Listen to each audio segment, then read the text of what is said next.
Reggie, we've all heard and read some people who question the authorship of Paul in the letters that are attributed to him, especially some of the prison epistles.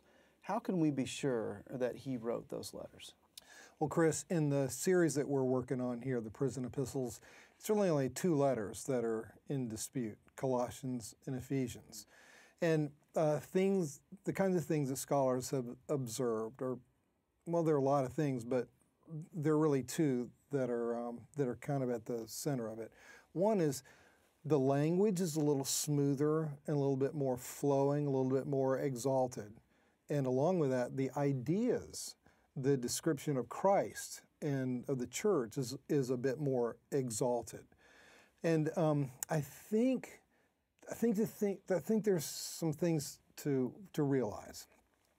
First, in the letter to the Philippians, which is in this series, which Paul wrote around the same time in prison, Paul pretty much puts an end to the law circumcision debate.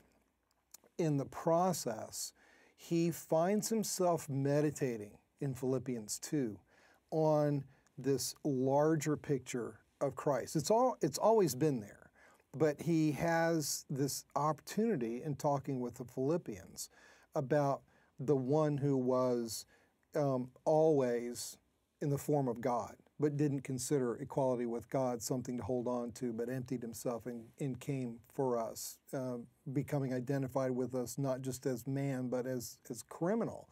And then because of that, God highly exalted him and set him above every name and made it so that every tongue would confess, every knee would bow, and every tongue confess. And I think Paul himself has found himself thinking about this larger sense of who Christ is.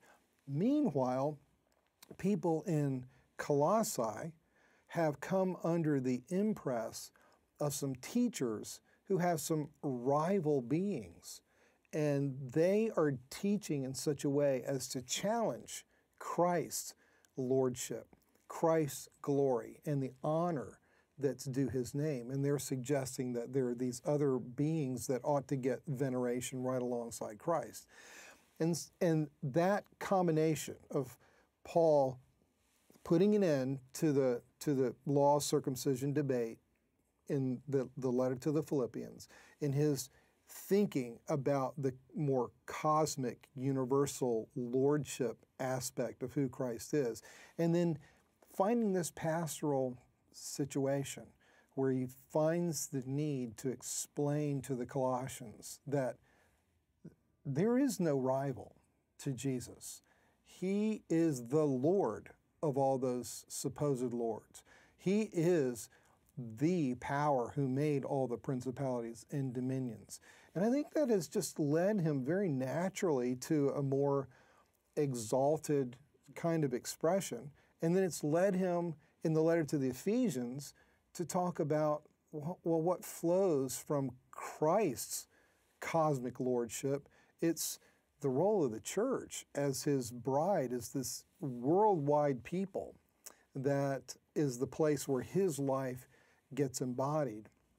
And what's really interesting in Ephesians is not only he's not so much making his case as much as he is praying his case. You know, for the first 3 chapters in Ephesians, he's praying, and he keeps interrupting himself to do some little teaching, but basically what he's doing is asking that the Lord would open the eyes of believers' hearts so that they would know the power that's theirs, and they would know the place that is theirs. And he talks about bowing his knee before the Father, from whom every family on heaven and earth has received its name, that we might be rooted and grounded in the incredible love that has been poured out upon us. And then he winds up talking about the spiritual warfare that we're called to, a warfare that's basically of prayer, not just arguing the case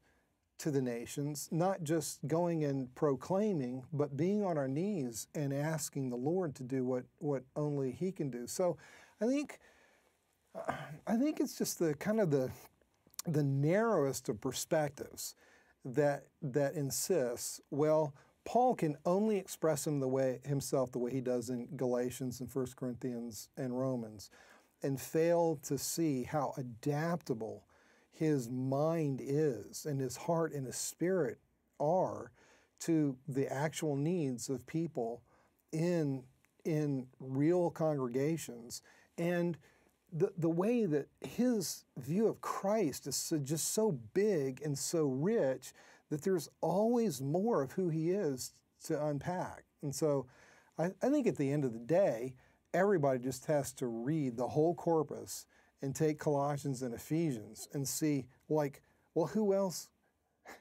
could have written this except Paul the Apostle?